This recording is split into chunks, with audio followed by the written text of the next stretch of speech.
Okay, hey everyone, welcome back to the channel. Today we're diving into something really fascinating. I tried to discuss this topic in my first video where I shared some coins, but I wanted to speak to it again now that I have a few more coins that I've found.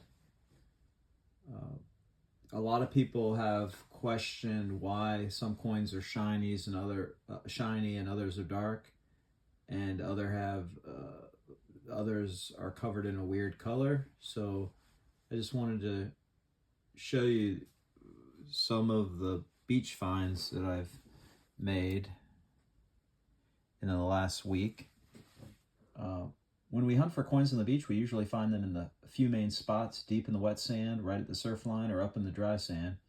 Each of these areas has a unique environment that affects how the coin will tone, and toning simply refers to how its surface changes color and texture over time. Most people refer to it as a patina of the coin.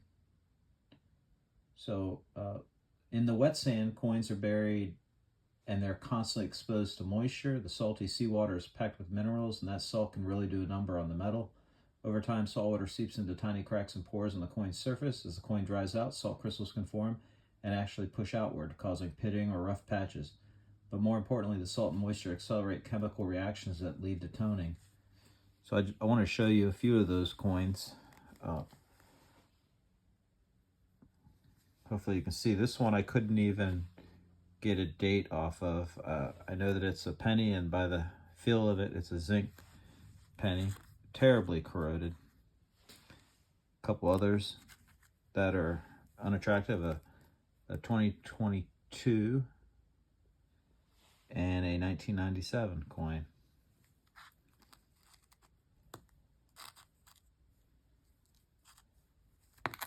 Oh. Okay.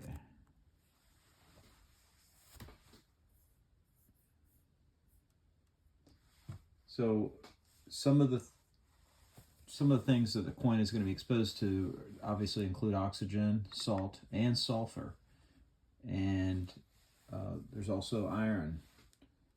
So you saw the rough and crusty texture from moisture. Now near the surf line, the coins are being washed by waves, so they're getting salt water and air, and they have a constant movement, so they're getting a lot of abrasions from the sand particles. So that can wear away the toning, and you can get more subtle toning actually with a smoother surface than coins that are simply buried in wet sand. I think some good examples of that are the quarters and the nickels. Let me show you.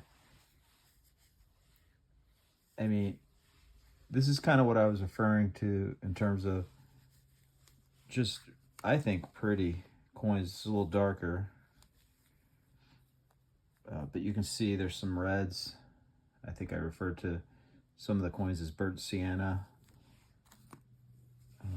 The nickels actually have some pink hues.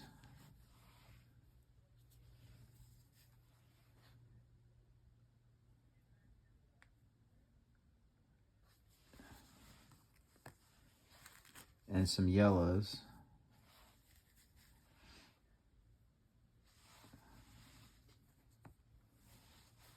I love thinking, I mean, here's the 1970 nickel. Now, of course, these are still in circulation, but I love thinking that this was out there for 50 years, potentially.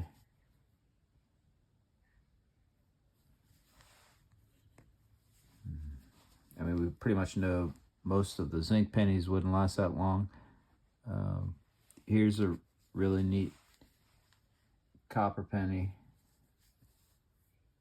that still has some color left. This is a 2007, and I'm seeing purples. I don't know if it's showing up, but I'm seeing purples, greens,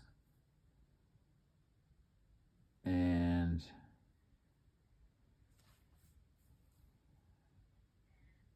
some pinks on that coin. Now, up in the dry sand, coins are exposed to less moisture, but they're not safe from the elements. you're still gonna, the dry sand tends to tone more slowly, but the toning can be more colorful and even, since there's less salt and moisture to cause uneven reactions. Sometimes if a coin's near old wood or other organic material, it can pick up extra sulfur, which leads to really vibrant rainbow colors. I really think that penny, 2007 penny that I picked up previously, is probably an example of something that was in drier sand. I have found where I have been metal detecting, it's a very shallow slope out to as the beach moves towards the ocean, and therefore I haven't actually been able to get into the depth of the water where it's mostly shells, where I believe some of your heavier material will be deposited. So I'm excited when I get the opportunity at low tide to try to go out there and actually do some underwater metal detecting.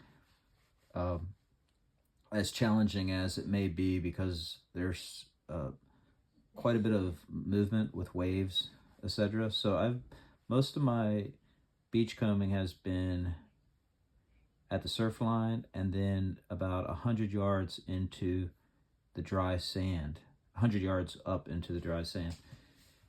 And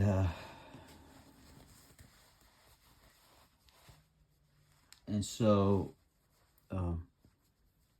I think that probably accounts for the preservation of some of the coins. I have a 2023 that looks like it might have, it could have been dropped maybe a week ago, but then I have a 2004 that, here's some of that color. It was probably up against some organic matter, kelp or seaweed under the sand, and it's got some nice pink toning.